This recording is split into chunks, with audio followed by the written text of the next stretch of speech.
In this video, we're gonna talk about the annoying early queen attack. Lot of the people like to push the king pawn and bring out the queen early. Why is this so annoying? Immediately, the queen is attacking this pawn and looking at this pawn. Over million of the dummies push this pawn, and in just 2 moves, they lose the game. They blunder the pawn, give a check, you save the king and then you lose the rook. Doesn't matter if you block with the bishop, still you lose the rook. So what to do after the queen here? Well, you know the queen wants to take this pawn. So you should try to save it. There are a lot of ways to save it. You can try to push it and save it, but wait, can't push, the pawn is pinned to the king. That's not possible. I can use my queen to go here to save it. This is not the best choice, as the knight can no longer come here. It stops your development and you're trying to punish the early queen. Getting your own queen out early is not the way. Same problem with queen here. You block your own bishop, you save the pawn, but now he can never get out. So can't use the queen. What if I use the pawn to save it? Again the problem is same. Yes, you save the pawn, but what happened to your bishop? He can no longer get out. So the best way is to use the knight. This way, not only you develop a piece, you also defend the center pawn. Now let's say white plays any random move. What should you do? Your goal is to chase away this dummy, develop the piece and kick away the queen. So this is the way. You chase away the queen. Yes, you can continue developing your pieces. That is good.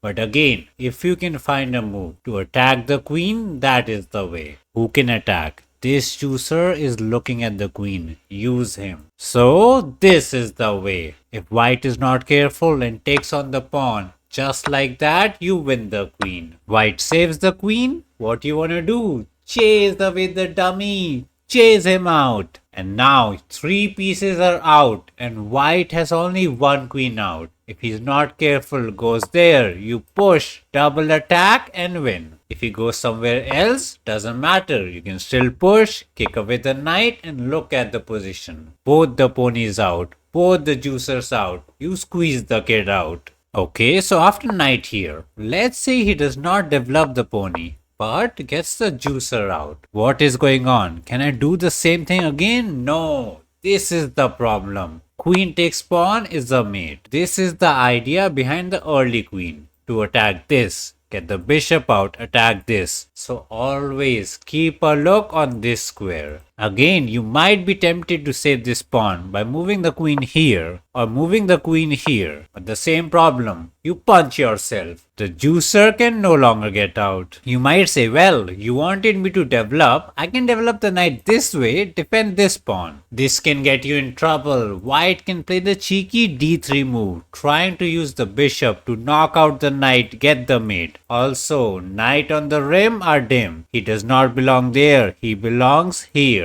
So don't play passive or dumb looking moves. Active is the way. So this is the way. You might say, wait, last time I pushed the pawn, queen took the pawn, checked out the king and won the rook. Well, this is why the pony is there, to chop off the queen. So whenever the queen and the bishop is out, you can push the pawn if the center pawn is defended by the knight. So this way you can chase away the queen. Again, if you go your way, you forget the target was this square. You get mated. Always keep an eye on this square. Is it under attack? Yes. So, how to save it? Don't tell me after telling you 2 times, you're gonna move the queen here or you're gonna move the queen here trying to save it. Do better. So, this is the way. The queen cannot take the knight as your queen protects it. The queen can't hop over the knight to take the pawn. You're ready to develop the bishop and castle. Once your king is safe, white will lose. What if the tricky white player swings the queen here, doubling up the queen and bishop battery trying to take the pawn? You can play this 2 ways. You can play like a chicken, put the queen here. This works because you saved the pawn. Bishop takes, you take, he take, you take and your piece up. The plan is to simply get the bishop out and castle. Yes, he can attack with the knight, bishop, queen, doesn't matter. You got 3 defenders and you're solid. But the tricky and the evil way to punish the white dummy is to hop in the pony. This way your knight attacks the queen, also targets this pawn. You might say, free pawn for me? Do not fear, your king is not a chicken. He can go out, attack the bishop. The knight attacks the queen. Where will the queen go? Cannot go there, pawn is there. Cannot go there, knight is there. Give a check, you win the bishop. So the only way is queen here. Now, simply kick away the queen. Push it. Now all the squares are covered. If the queen goes back, you win the bishop again. And if the queen tries to check you out, no fear.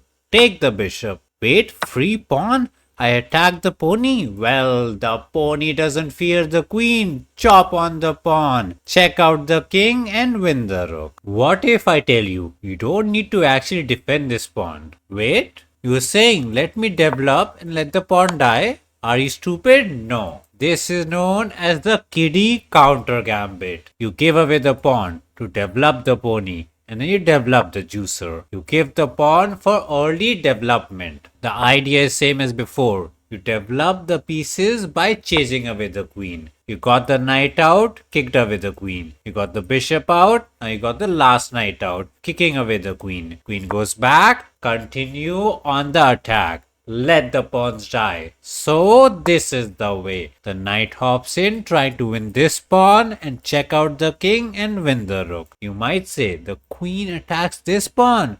Free pawn for white. You gave this, you gave this. Do not fear. Simply move the rook. Queen cannot take the rook. The knight protects it. Queen cannot take the knight, the bishop protects it. Once the queen go away, you simply take on the pawn. This way you win the rook. If white does not take the rook, but plays a move like knight here to save the pawn. Time for them tactics. Remove the defender. Chop out the knight. Once the defender is gone, you can take the pawn and win the rook. You'll be surprised to know the only way to save this threat is to move this dummy here. Looks so ugly, moving the king to save the pawn. Now what to do? Develop, develop, develop. Develop the chooser. D5. The idea is to take this pawn, open up the D and attack the king. Once again, if he takes the pawn, go rook here, kick away the queen. Simply take the pawn and after takes, look at this position. The queen looks at the king. Disco is coming. You can simply take the pawn, bring the other knight into the play and white will get slaughtered. Also, you can give a bishop check. Pawn cannot block it as you can simply take with the knight. No time to take the knight. The queen checks out the king. The king is in big trouble. Blocking with the bishop does not help. You can take again. He cannot take. The disco is way too good. And if he moves the king, you would be surprised to know it's a checkmate. The early queen backfired.